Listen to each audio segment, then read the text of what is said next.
The Ferrets Adventure. Now, the first half of this is all true, and it's only when they start getting their adventure that I've actually made up the story.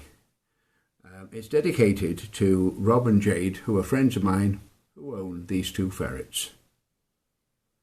Rhubarb and Custard are golden ferrets so fine, they live happily and without each other would pine.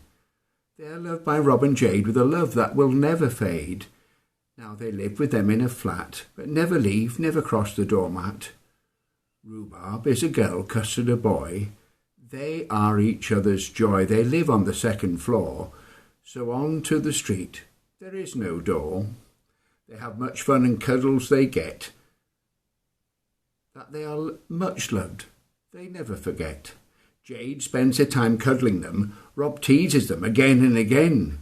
One day, Jade's mother came along and did something that turned out wrong. She rubbed them together and wondered what they would do. She found out when they covered her in poo. Now, one day, Rob had teased Custard so. He bit Rob's shoe. Oh, no! Rob started and shook his foot.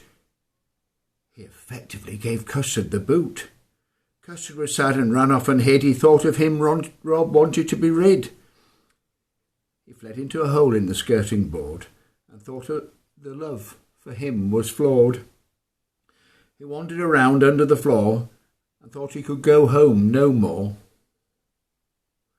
Now he did not know that there was a gas pipe leaking, and he soon felt drowsy, and then was fast asleeping. Rhubarb missed her beloved one, and really was having no fun, so she searched for him all over the place and found him asleep. With a smile on his face, she knew that what was happening was wrong, so she ran for help and squeaked, loud and long. Jade and Rob followed her, and she scratched away at the floorboard and saved the day. Custard was rescued, and the gas leak blocked off. Rhubarb was a heroine, a real toff.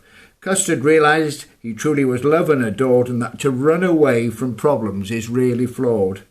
Thank goodness for Rhubarb, that special girl, who can take a bow and do a twirl.